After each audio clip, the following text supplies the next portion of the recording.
The Pope is a religious leader who has many duties. These duties include being the head of the Roman Catholic Church and acting as the supreme pontiff of the Church.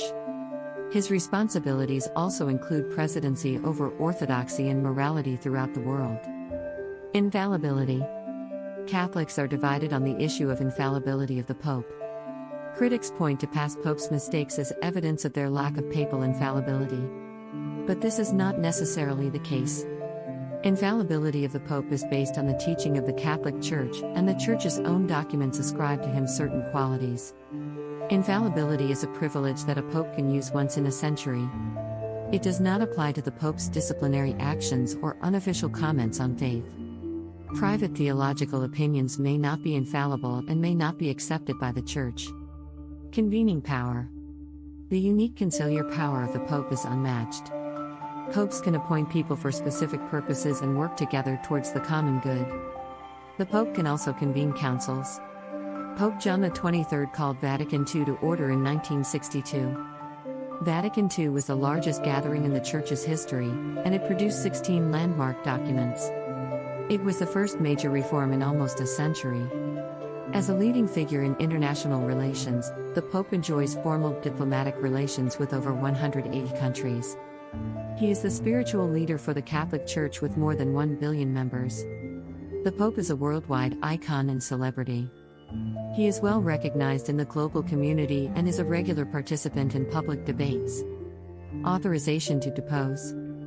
The authority of the Pope to depose is a very important part of Church law. If a pontiff becomes schismatic, he must call a council within a year and must do so at the place assigned to him. The council cannot be presided over by someone who is a rival to the papacy. Otherwise, the person will be considered a schismatic and face passive disqualification. According to the text, a separate decree precedes a sentence of removal for a pope, while another decree follows the summoning absent prelates. The Pope's authority to depose is further reinforced by the fact that all medieval Europeans confessed the Pope as the visible head of the Church. The Pope is the tangible embodiment and symbol of the superiority between spiritual power and temporal power. Even in medieval Europe, emperors were anointed by bishops and crowned by the Pope. Bishops can be appointed by the authority. The Pope has the power to appoint archbishops and bishops. Before he can be appointed, a bishop must have a doctorate in theology and a good knowledge of sacred scripture. He must also be well versed in canon law and theology.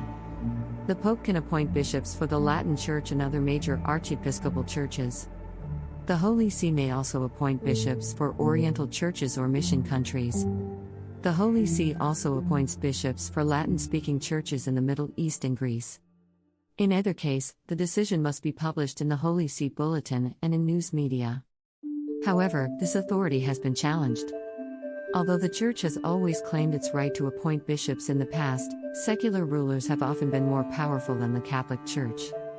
Some of these rulers were anti-clerical dictators or irreligious who opposed Catholicism. Influence in international relations. The Vatican is a key institution of the Catholic Church and is governed primarily by the Holy See. The Holy See, which is a sovereign juridical entity, operates out of the sovereign Vatican City. The Vatican has consultative relationships with the United States on international matters of mutual interest. In addition, Pope Francis has been an active global advocate for human dignity, placing particular emphasis on the moral imperative to care for the poor. Scholars have investigated the role of the Church in international relations, focusing on soft power, international organizations, transnational actors, international law, and bilateral relations. Moreover, they have also researched the influence of the Pope on international relations from a moral authority perspective.